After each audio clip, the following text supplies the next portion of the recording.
Assalamualaikum warahmatullahi wabarakatuh dan selamat sejahtera untuk kita semua. Kami mahasiswa dari Prodi Ilmu Komputer Universitas Negeri Medan.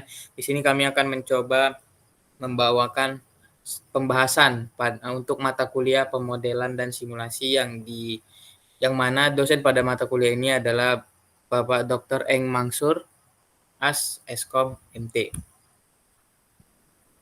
Nah, kami sendiri terdiri dari 5 orang. Yang pertama itu ada saya sendiri, Raihan Maulana, lalu ada Raisya Dwi, ada Yasmin Mufida, ada Jessica Syaromi, dan Yolanda Esther. Nah, untuk pembahasan selanjutnya itu adalah mengenai apa definisi pemodelan dan simulasi yang akan dibawakan oleh Raisya. Pada Raisya, saya persilakan. Baik, terima kasih kepada moderator telah mempersilahkan saya untuk membawakan materi tentang definisi pemodelan dan simulasi itu sendiri. Definisi dari pemodelan yaitu proses representasi dari suatu sistem yang bertujuan untuk memahami, menganalisis, dan memprediksi suatu sistem. Lalu simulasi yaitu proses menjalankan model yang telah dibuat untuk mensimulasikan situasi yang mungkin terjadi. Lalu, pengertian dari pemodelan dan simulasi adalah pembuatan representasi sistem dunia nyata dan menjalankan model tersebut dalam suatu simulasi. Pemodelan simulasi memungkinkan untuk mempelajari sistem yang kompleks, memahami interaksi antara komponen-komponen dalam sistem, mengidentifikasi masalah atau bottleneck, serta mengevaluasi alternatif solusi sebelum diimplementasikan pada sistem nyata. Tujuan utama dari pemodelan simulasi adalah untuk memahami perilaku dan karakteristik dari suatu sistem nyata tanpa harus melakukan eksperimen langsung pada sistem tersebut. Dengan melakukan simulasi pada model, kita dapat mempelajari dan menganalisis sistem dengan lebih aman, hemat waktu, dan biaya yang lebih rendah dibandingkan dengan eksperimen langsung pada sistem nyata. Mungkin itu saja yang bisa saya sampaikan. Terima kasih. Baik, untuk selanjutnya itu ada penjelasan mengenai dataset serta langkah-langkah yang kami lakukan, yang akan dijelaskan oleh Yasmin. Pada Yasmin, saya persilakan. Baik, di sini saya akan menjelaskan dataset yang kami gunakan dan langkah-langkah yang kami lakukan. Nah, jadi di sini dataset yang kami gunakan itu diperoleh dari Kaggle, yang mana kami menggunakan dataset berupa diabetes dataset. Lalu di sini kami akan menampilkan datasetnya. Nah, dalam dataset kami sendiri ini terdapat beberapa kolom, yaitu ada pregnancy atau kehamilan, ada glucose atau kadar gula, ada blood pressure, ada tingkat tekanan darah, lalu skin thickness atau ketebalan kulit, lalu ada insulin, lalu BMI, lalu juga ada persentase diabetes, umur, dan hasilnya untuk menyatakan apakah seseorang tersebut menderita diabetes atau tidak. Lalu langkah selanjutnya yang kami lakukan adalah data cleaning dan processing. Nah, di sini kami melakukan perhitungan missing value dan melakukan pengecekan duplikat data. Selanjutnya, langkah yang kami lakukan itu adalah eksplorasi data analisis atau EDA. Di sini kami melakukan eksplorasi data dengan kategori usia, kategori BMI, lalu ada juga kategori glukosa, kategori tekanan darah, dan kategori hasil. Nah, di sini kami juga menampilkan grafik dari eksplorasi data analisis yang telah kami lakukan sebelumnya. Tahap selanjutnya kami melakukan visualisasi data, yaitu kami menampilkan grafik dari kasus diabetes yang kami pakai berdasarkan pengelompokan usianya, dari usia yang terkena diabetes maupun yang tidak terkena diabetes. Lalu ada juga berdasarkan kehamilannya yang menderita diabetes maupun yang tidak menderita diabetes.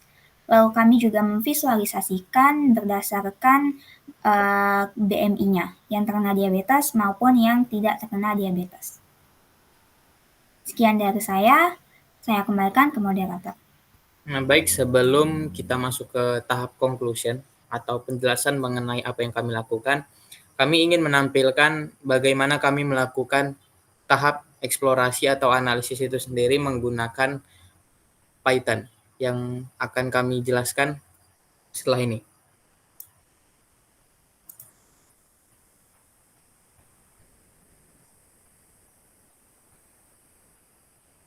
Nah, baik, di sini saya akan mencoba menjelaskan hasil analisis yang kami lakukan.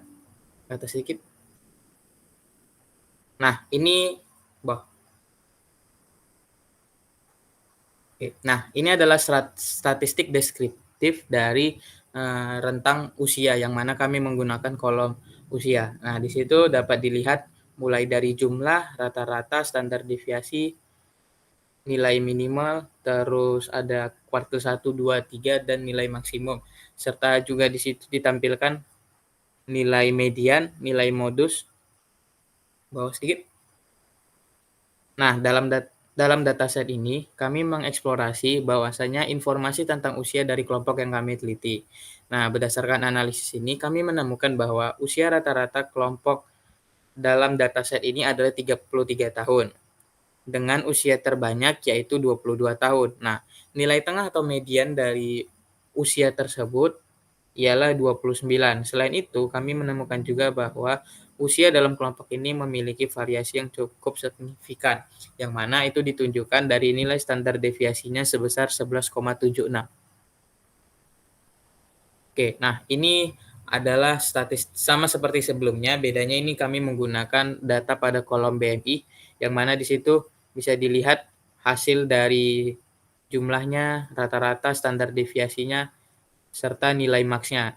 Nah, di sini juga ditampilkan berapa orang yang termasuk dalam kategori dengan BMI-nya itu normal, overweight, dan obesitas, serta presentasinya. Nah, berdasarkan hasil analisis tersebut, terdapat 768 data individu yang telah diamati dalam dataset ini, yang mana rata-rata BMI dari populasi ini sekitar 32 dengan standar deviasi sebesar 7,88.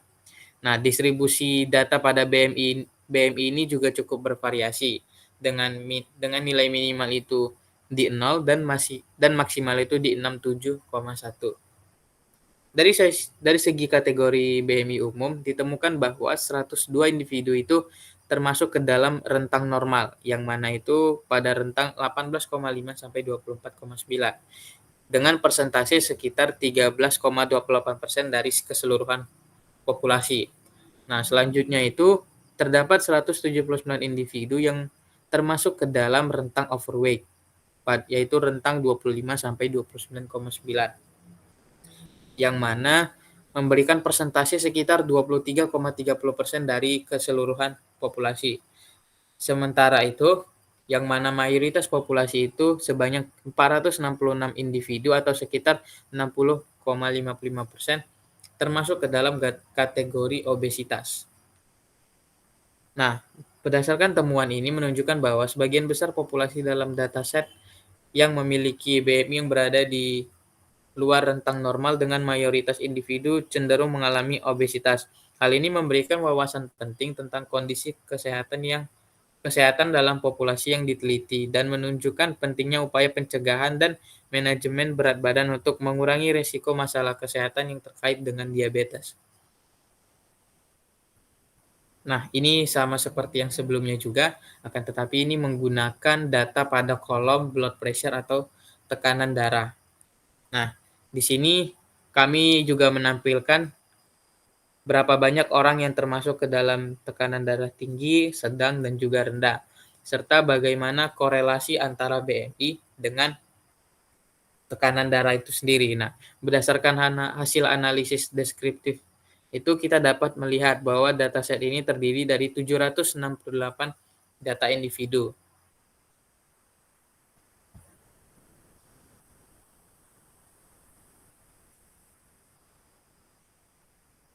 Atas lagi.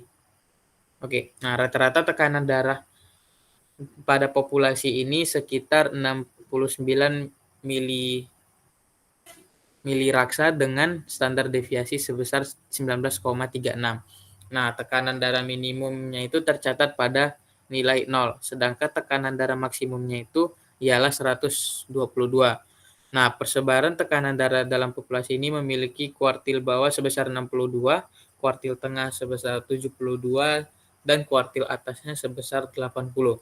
Nah, selanjutnya ketika kita membagi data tersebut berdasarkan kriteria tekanan darah, kita melihat bahwa tidak ada individu dalam dataset ini yang tergolong memiliki tekanan darah yang tinggi. Namun, sebanyak 60 individu memiliki tekanan darah pada rentang normal dan sebagian besar individu itu termasuk ke dalam mereka yang memiliki tekanan darah rendah. Nah, analisis korelasi terhadap blood pressure dan BMI ini menunjukkan bahwasanya ada hubungan positif sedangnya antara tekanan darah dengan indeks massa tubuh. Ini menunjukkan bahwa semakin tinggi nilai indeks massa tubuh, semakin tinggi pula kemungkinan memiliki tekanan darah yang lebih tinggi. Dengan demikian, kesimpulan dari analisis terhadap data blood pressure ini bahwa mayoritas individu dalam dataset memiliki tekanan darah yang tergolong rendah, dengan sebagian kecil memiliki tekanan darah dalam rentang normal. Selain itu, terhadap hubungan positif sedang antara tekanan darah dan BMI yang menunjukkan pentingnya menjaga berat badan dan menjaga kesehatan tekanan darah. Informasi ini dapat menjadi bahan pertimbangan dalam upaya pencegahan dan manajemen tekanan darah serta dalam menerapkan gaya hidup sehat. Nah, selanjutnya itu kami juga melakukan analisis terhadap kolom glukosa. Nah, di sini juga ditampilkan berapa banyak orang yang termasuk yang kadar glukosanya itu di atas rata-rata dan juga berapa banyak orang yang kadar glukosa itu di bawah atau sama dengan rata-rata. Nah, berdasarkan hasil statistik deskriptif pada kolom ini, dapat dilihat bahwa dataset ini terdiri 768 individu sama seperti kolom-kolom sebelumnya, yang mana rata-rata glukosa pada populasi ini sekitar 120,89 dengan standar deviasi 31,97 dan kadar glukosa minimumnya itu di 0 dan maksimumnya itu di 199. Nah, persebaran kadar glukosa ini memiliki kuartil bawah sebesar 99, lalu kuartil tengah sebesar 117 dan kuartil atas dasar sebesar 140,25. Ketika kita membagi data tersebut berdasarkan kriteria yang mana itu di atas atau di bawah rata-rata, kita dapat melihat bahwa sebanyak 349 individu itu memiliki kadar glukosa di atas rata-rata, sementara 419 individu yang lainnya itu memiliki kadar glukosa di bawah atau sama dengan rata-rata.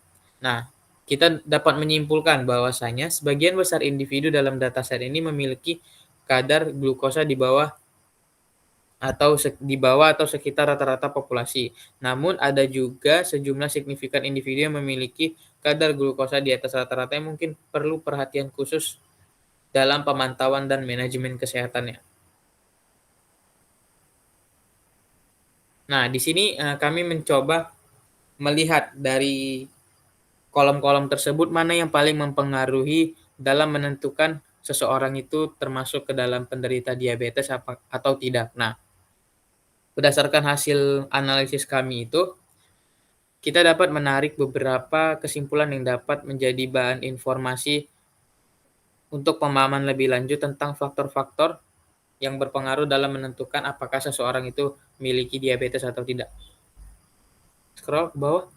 Nah, yang pertama itu, yang menjadi faktor pertama itu adalah glukosa. Nah, pada hasil analisis kami itu, kolom glukosa ini memiliki korelasi yang cukup tinggi terhadap kolom outcome atau kolom hasil dengan nilai itu sebesar 0,466,581 ini menunjukkan bahwa kadar glukosa dalam darah memiliki pengaruh yang sangat signifikan dalam menentukan apakah seseorang memiliki diabetes atau tidak. Lalu untuk faktor kedua itu ada indeks massa tubuh dengan nilai korelasi itu sebesar 0,292695. Nah, ini menunjukkan bahwasanya BMI juga menjadi indikator utama dari kelebihan berat atau badan obesitas juga berperan penting dalam menentukan seseorang itu termasuk diabetes atau enggak. Nah, penelitian juga telah menunjukkan bahwasanya obesitas salah satu faktor risiko utama untuk mengembangkan diabetes tipe 2. Dan hasil dari korelasi kami tersebut itu menguatkan penemuan dari si peneliti tersebut. Nah, untuk faktor ketiga itu ada usia. Nah, kolom usia ini memiliki nilai korelasi sebesar 0,238356, menunjukkan juga bahwa usia juga memiliki pengaruh yang signifikan terhadap resiko diabetes. Nah, resiko diabetes sendiri ini cenderung meningkat seiring bertambahnya usia dan temuan ini mendukung pola tersebut. Lalu ada faktor kehamilan yang mana memiliki nilai korelasi terhadap outcome itu 0,221898, yang mana menunjukkan bahwa riwayat kehamilan juga dapat menjadi faktor yang berpengaruh dalam risiko diabetes. Nah, ini menunjukkan perlunya memperhatikan riwayat kehamilan dalam evaluasi risiko diabetes pada wanita. Nah, untuk faktor terakhir itu adalah faktor garis keturunan diabetes atau persentase diabetes. Nah, kolom ini memiliki hasil nilai korelasi yaitu sebesar 0,173844 terhadap kolom outcome. Ini menunjukkan bahwa faktor genetik atau riwayat keluarga juga berkontribusi dalam menentukan risiko diabetes pada individu. Dengan demikian, dari hasil analisis korelasi ini dapat disimpulkan bahwa faktor-faktor seperti kadar glukosa, BMI, usia, riwayat kehamilan, serta faktor genetik memiliki pengaruh yang signifikan dalam menentukan apakah seseorang tersebut memiliki diabetes atau tidak. Informasi ini dapat digunakan sebagai dasar untuk pengembangan strategi pencegahan, pengelolaan, dan intervensi yang lebih efektif untuk mengatasi masalah diabetes. Lanjut.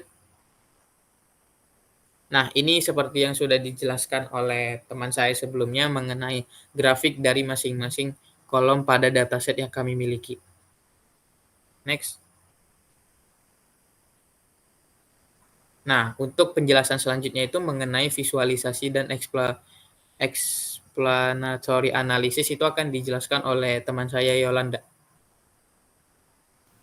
Baik, terima kasih kepada moderator. Selanjutnya saya akan menjelaskan tentang visualisasi dan juga explanatory analysis. Jadi kami mempunyai 3 pertanyaan yang dianalisis. Yang pertama, pertanyaan pertama, bagaimana distribusi umur di antara pasien diabetes dan non-diabetes? Jadi kami mengelompokkan umurnya menjadi beberapa rentang, yaitu 20-29 tahun, 30-39 tahun, 40-49 tahun, sampai dengan 70-79 tahun. Nah, ini merupakan diagram yang dimana itu kami untuk menunjukkan rentang umur yang terjangkit diabetes. Di sini ditunjukkan, dapat kita lihat bahwa rentang umur yang mengalami diabetes itu ada di antara umur 20-29 tahun, yang dimana itu melebihi dari 80 orang pasien banyaknya. Dan yang terendah itu ada di 70-79 tahun, yang dimana itu tidak sampai 10 orang. Selanjutnya itu yang tidak terkena diabetes itu ada di umur 20-29 tahun juga, yang dimana dia itu melebihi 300 pasien, dan juga yang terendah di umur 70-79 tahun, yang dimana itu angkanya itu nyaris menyentuh 0. Selanjutnya pertanyaan nomor 2 itu, apakah pasien dengan jumlah kehamilan yang lebih tinggi memiliki resiko diabetes yang lebih tinggi? Nah, di sini kami membuat visualisasinya itu seperti ini, yang dimana yang hijau itu kami untuk grafik non-diabetes dan juga yang merah itu untuk yang diabetes. Nah, dari grafik ini kita dapat melihat bahwa jumlah pasien hamil yang mengalami diabetes itu cenderung lebih sedikit dibandingkan dengan jumlah pasien hamil yang tidak mengalami diabetes. Ini mengidentifikasikan bahwa pasien dengan jumlah kehamilan yang lebih tinggi itu tidak secara signifikan memiliki resiko diabetes yang lebih tinggi. Selanjutnya itu pertanyaan yang terakhir itu adalah, apakah pasien dengan indeks massa tubuh ataupun BMI yang tinggi memiliki resiko diabetes yang lebih tinggi? Nah, kami ini membaginya itu menjadi BMI-nya itu menjadi 2, yaitu BMI tinggi itu kami buat di atas 30, yang dimana itu dikategorikan sebagai obesitas, dan juga kelompok BMI rendah itu lebih kecil sama dengan 30, yang dimana itu dikategorikan sebagai berat badan normal. Nah, dari kami buat diagram visualisasinya ini, ditunjukkan bahwa 72,6% itu merupakan memiliki BMI yang tinggi ataupun terkena obesitas, dan 27,4% itu merupakan pasien yang di bawah rata-rata, yaitu BMI-nya rendah, yaitu 27,4%. Dari hasil visualisasi ini dapat disimpulkan bahwa pasien yang memiliki BMI tinggi itu cenderung memiliki resiko penyakit diabetes yang lebih tinggi juga, yaitu sebesar 72,6% dibandingkan pasien yang memiliki BMI rendah atau lebih kecil dari 30, yaitu 27,4%. Untuk selanjutnya saya kembalikan kepada moderator. Baik, itu adalah mengenai penjelasan bagaimana kami melakukan tahap analisis terhadap dataset yang kami buat. Nah, selanjutnya itu pada tahap terakhir itu tentu kita akan membacakan mengenai kesimpulan dari apa yang telah kami lakukan. Nah, ini akan dibacakan oleh teman saya Jessica.